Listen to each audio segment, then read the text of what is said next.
Hi, my name is Ashish, and in this video we will see Microsoft Defender for Endpoint RBAC or Role-Based Access Control.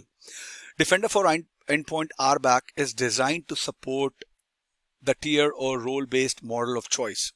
It will give us the granular control over what roles can see, devices they can access, and actions they can take. The whole framework of RBAC is centered around the control who can take specific actions, like who are the people who would be able to create custom roles or control what Defender for Endpoint capabilities they can access with granularity. Second is control who can see information on a specific device group or groups. So you create device groups by specific criteria such as names, tags, domains, and others, then grant role access to them using a specific Azure AD user group. To implement role-based access, we will need to define admin roles, assign corresponding permissions, and assign Azure AD user groups assigned to the roles.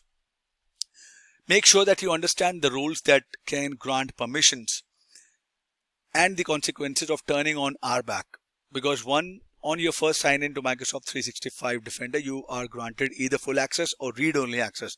Because I am the global admin, I would have the full access on my tenant. But as a global admin, you will be able to restrict the access to all devices. But if you are global admin, you have unrestricted access to all the devices, regardless of the device group association of those devices. You can create and manage roles for role-based access control. So let me log on to the portal and take it from there. So I am logged on to the portal.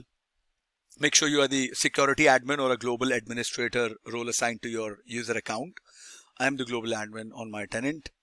This is my lab environment. So I go to settings, I go to endpoints, I go to permissions, and then you click on roles. You click on turn on roles button. If you see this role, right? Microsoft Defender for Endpoint Administrator, the default role with full permissions to the service. It cannot be modified or deleted. Make a note of it. Now, if you want to add a role, you uncheck this. You click on add role. Now enter the role name. The description, you can say my team test role, my team test role.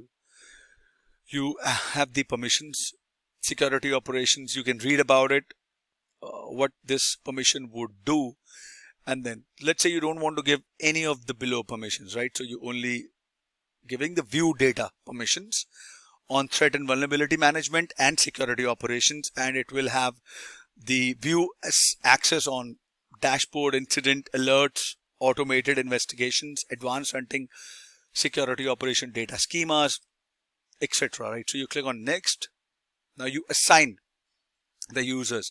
I only have one user because this is my lab tenant, but if you have more users, you will just select it, and after selecting the permission options like view data or active remediation actions, threat vulnerability management, alert investigation, manage security center in settings in security center on the previous screen, you just assign the roles and you click on submit.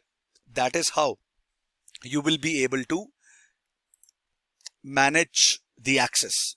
And this is how you create and manage roles for role-based access control on your Defender for Endpoint. I hope this video was informative for all of you guys. If you have any further queries, please mention them in the comment section, and I'll see you guys in the next video. Thank you. Have a good day.